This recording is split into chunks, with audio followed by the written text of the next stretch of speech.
3 teenagers died after crashing into a police officer. The collision turned a neighborhood into chaos. You just knew that there was something really bad that did happen. It had to be 90 plus.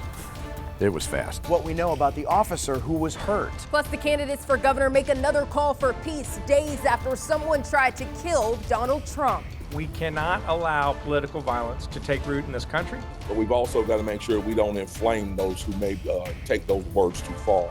The drought continues. Many of us badly need some rain, and for a change, we're going to have chances of it. And a Triad Police Department just named best in the state. WFMY News 2 at 11 starts right now.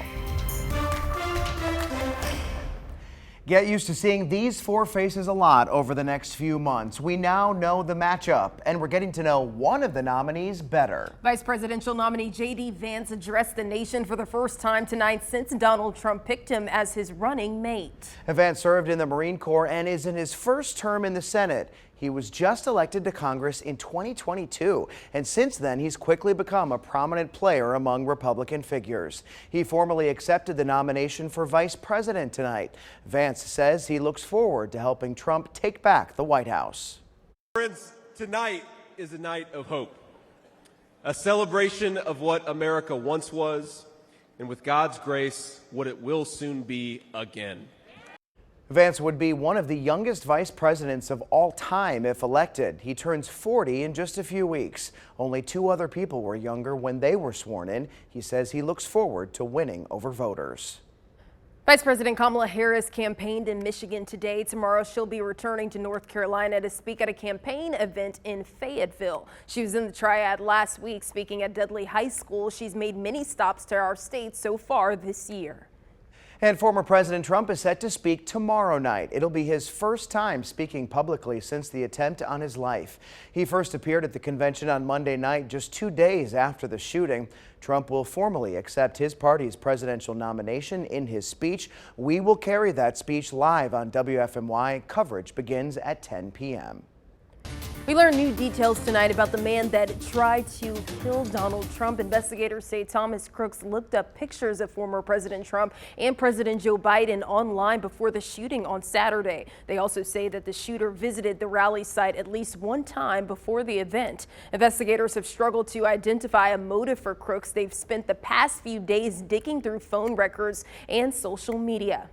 And we also learned that the 2 people who survived Saturday's shooting are improving. Their hospital upgraded their status, saying they are now in serious condition.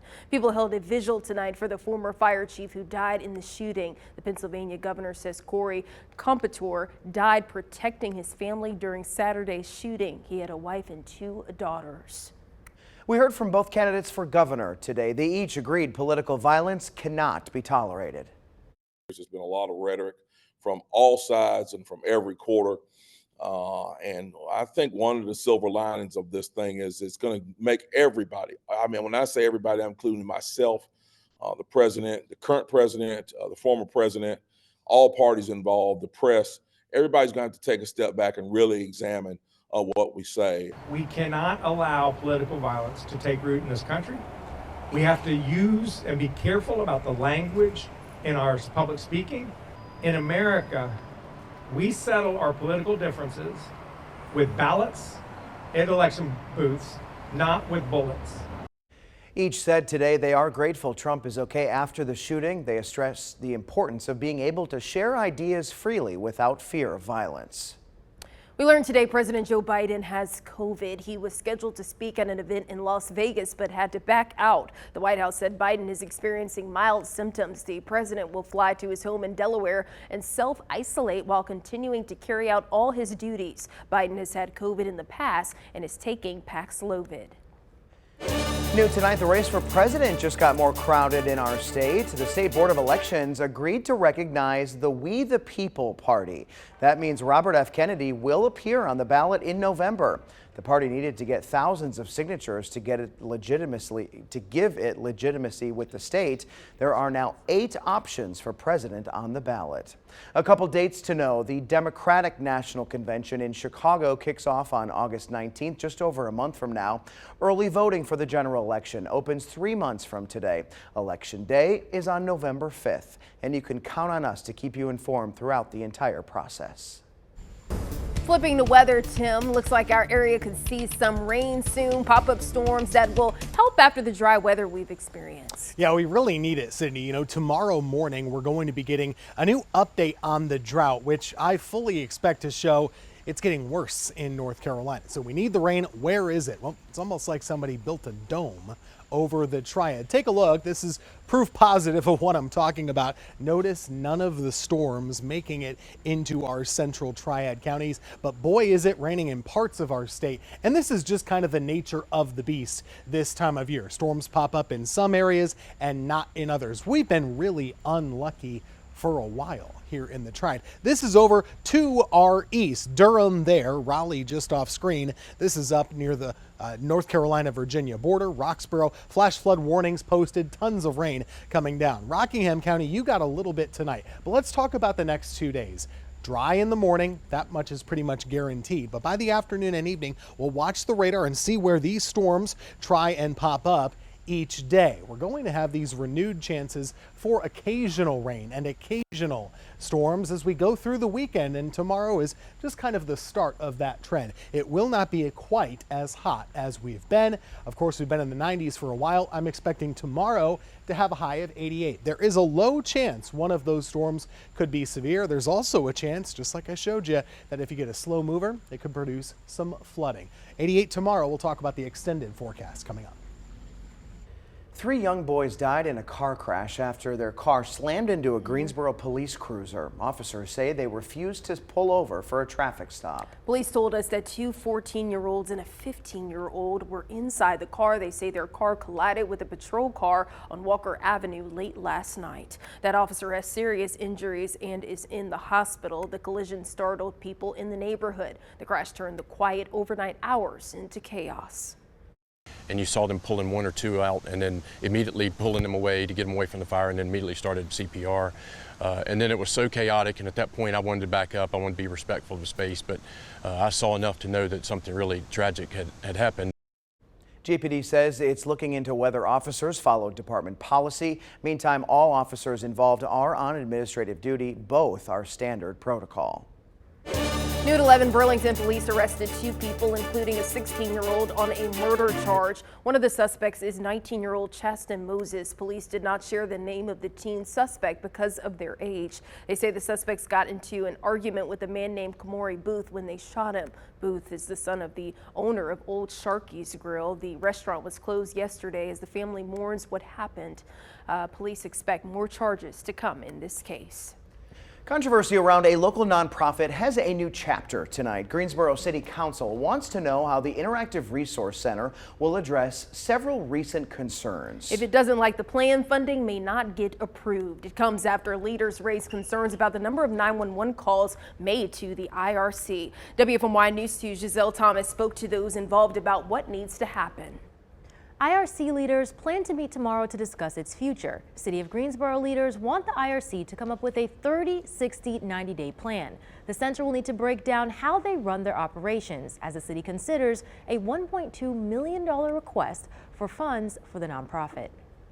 The Interactive Resource Center helps support clients like Jason Wiggins. He says resources like a hot shower and laundry help him get on his feet. I've done work study programs here, job, computer Vance, all kinds of things, and they got a great staff, and they're just the best people. Programs like this, the IRC Executive Director, Christina Singleton, says wants to continue for people like Wiggins. To do that, the nonprofit requested $1.2 million from the city to continue 5 programs. So far, the request has not gotten the green light, leaving Singleton's hands tied. We're relying heavily on the community for support right now. We hope to figure out a way to partner. We're submitting all of the information that the city is requiring. working with them and hoping that at the next council work session that we have good news of moving forward with that funding. She says they've seen an uptick in about 67% of people in just 1 year. She says the future of the IRC is dependent on a steady cash flow. We want to be able to stay open, especially in this heat with the medically fragile people that we're dealing with. It's literally saving lives.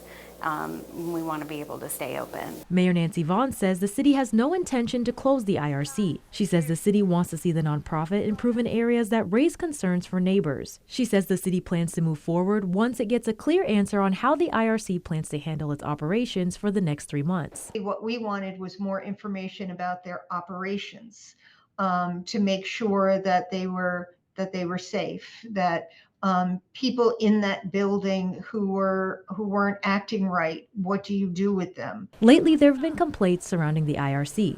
Neighbors tell us drugs and violence are a concern in the surrounding community. However, Singleton says the issue extends beyond its location on East Washington Street. We see this as a community-wide problem and have always seen it as a community-wide problem. You know, we work really hard to speak with our guests and talk to them about taking care of our community, the areas around us. Wiggins says fellow clients should value and respect their community. You weed out the bad seeds. If you don't know how to act, if you don't appreciate this place, then you don't deserve to be here, because this place is a great place. The IRC has to present its 30, 60, 90-day plan to commissioners by next week, Tuesday. Then City Council members will take a look and vote 2 days later. Giselle, thank you. A recent audit by the state found millions of dollars in misappropriated funds and thousands of deleted emails. It's related to a recent merger of 2 behavioral health groups in our state, East Point and Trillium. The audit found just weeks before Trillium was to take over East Point. It revealed East Point paid 2 of its top executives a combined $1 million in severance. State leaders say it was against the law. The audit also found the company gave a law firm $3 million in back pay dating back 2 years. According to auditors, East Point also deleted or improperly archived thousands of emails, so their investigation was limited. The audit recommends trying to get back the $1 million in severance pay. It's not clear whether there will be any further action. A dispute between 2 triad hospital systems is now over. Cone Health and Atrium Health Wake Forest Baptist reached a settlement over Atrium's plan to build a new hospital. We are working to find out more about the agreement, but we do know the project can move forward. Cone appealed the state's ruling to let Atrium build a facility in Greensboro on Horsepen Creek Road, and as you can see, it is very close to where Cone already has a hospital. Atrium says it will share more details about the project when the time is right. Burlington's police department was just named best in the state. The State Police Executives Association gave the department the honor. It goes to agencies that led the way with programs and policies. Nominations specifically cited the department's civilian crash investigator team and the Good Sam technology. We've reported on each of those. The first allows non-sworn officers to respond to minor car crashes, freeing up officers. The second allows dispatch to ask callers to access their phone cameras so officers know what to expect when they get on scene. Greensboro wants to bring improvements to a stretch of road near downtown. Leaders are considering changes to South Elm Street between Gate City and Bertner Street. Ideas include improving crosswalks, sidewalks, and building a mini roundabout. The city has a town hall scheduled next week to talk about it. Any updates are a long ways away. There's an unusual trend in public transit in our state. Leaders say train ridership has broken a record every month so far this year. More than 340,000 people opted for train service. The state credits more route options and train routes specifically for special events, like the ones for the State Fair and Lexington Barbecue Festival. People can get a better glimpse into Toyota's hiring process tomorrow. Guilford Works is hosting an information session Thursday in Greensboro. The company will have representatives on hand to answer questions about hiring and job training. Toyota suggests people recommend registering before going. The company is gearing up to hire thousands at the Greensboro Randolph mega site. Firefighters make a living off saving humans, but their latest call involved saving a golden retriever. Firefighters say the animal was stuck 20 feet in a culvert. This happened on Petrie Road this afternoon. Fortunately, the fire department says the dog was not hurt once he got to safety. I get thinking about the owners of that pet. You know, when you've got a pet and it's just stranded down in something. Yeah. I mean, you just kind of feel helpless. I know. I can't even imagine, you know, what the noises the animal was making, you know, as soon as it got pulled up. It breaks your heart. But this is a happy ending. That's right. It is very much so a happy ending. All right, coming up next. The political ads and text messages won't stop anytime soon. How to spot if one is a scam. That's next.